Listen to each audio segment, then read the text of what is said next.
sola dönmə siqnalımızı yandırırıq. Biz qarşıdakı yol ayrıcından U dönüşü yerinə yetiririk. Yəni sola geriyə dönmə əməliyyatını yerinə yetirəcəyik. Bax sağ tərəfdəki lövhəyə. Görürsən, istiqamət göstərilir. Düz və sola hərəkət etmək olar. Biz sol zolaqda olduğumuz üçün geriyə dönmə əməliyyatını, yəni sola dönmə əməliyyatını yerinə yetirə bilərik. Və sola dönməyə icazə verilən yollarda geriyə də dönməyə icazə verilir. Bəs bunu hansı şəkildə yerinə yetirməliyik? İlk öncə ilahə, bax sağımızda olan xətt ki var, görürsən, sarı, ağ, sağ. Əslində elə bir nişanlanma yoxdur, yanlış çəkilən nişanlanma xəttidir. Ancaq sən onu 1.1 nişanlanması yaxud da 1.5 nişanlanması hesab edin. Sağımızda olan xəttə yaxınlaşırıq. O xətti keçməmək şərti ilə bir qədər xəttə yaxın gedirik ki, solumuzda olan bardurla yan məsafəmiz bir qədər çoxalsın. Biraz sağa yaxınlaşaq, bu qədər kifayətdir. Və daha sonra güzgümüz bu solumuzda olan bardurun qurtaracağı ilə bir olanda sükanı axıra qədər geriyə çevirə bilərik ki, yəni U dönüşünü yerinə yetirək. Əgər yan məsafəmiz azdırsa, daha çox irəliyə çıxmalı oluruq. Yəni avtomobilimizin yarısı paralel olana qədər çıxırıq. Ancaq burada yan məsafəmiz kifayət qədər var deyə güzgümüz paralel olanda sükanı çevirə bilərik. Lakin sağdan keçmək, xətti keçməyək, bir qədər sola yaxınlaş. Bu xətt ki var, sağımızdakı xətt, onu tapdalamamalıyıq.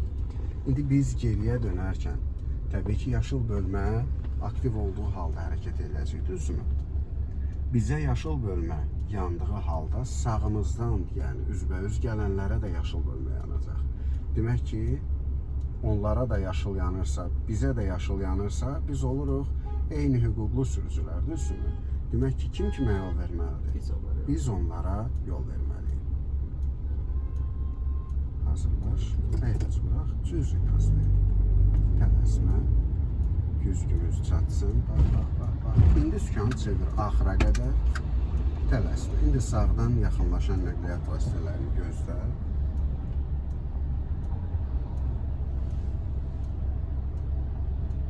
Bir balaca da təmkin var.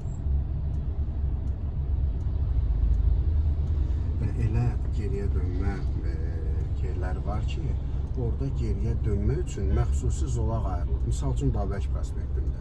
Orada artıq sağdan gələnləri, belə deyim də, gözləməyə, onlara yol verməyə lüzum yoxdur. Dönməzdən əvvəl də sol zolaq geriyə dönənlərə şamil olunur. Dönərkən də, dönəndən sonra da. Yetər ki, düzgün hesablama aparıb dönə biləsən bu Babək prospektində olan geriyə dönmə zolaqlarında. Burada isə məcburuq ki, sağımızdan yaxınlaşanlara yol verək. Əyləc bıraq. Balaca qaza toxunursun, cüzü. Kifayət elədi. İndi qarşında da maşın var. Düzdürmü? Diqqətin orada qalıb, tələsərsən, qarşındakını vurarsan. Bıraq əyləci. İndi o sağından yaxınlaşanlara da yol verməlisən. Bir qədər bıraq. Trayektoriyamız kəsişərsə, sağdan yaxınlaşan nəqliyyat vasitələri üstünlüyə malikdir. Çünki onlara da yaşıl yanırdı, sənə də yaşıl yanırdı.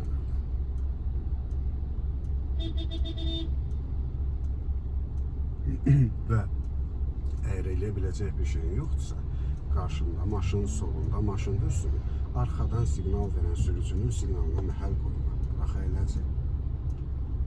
İndi sükanı düzləşdir.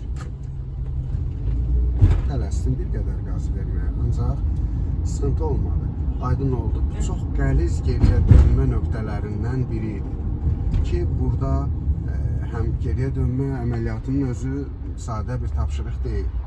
Və də burada gör nə qədər sıxlıq var idi, nə qədər sağdan yaxınlaşan, eləcə də bizdən üzbəüz gələn nəqliyyat vasitələri var idi.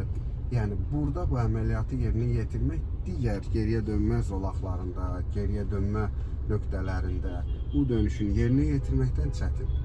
Sənə də bu ilk dəfə biraz qorxunc gələ bilər, ancaq bir dəfə, iki dəfə, üç dəfə artıq sən də buna alışacaqsan.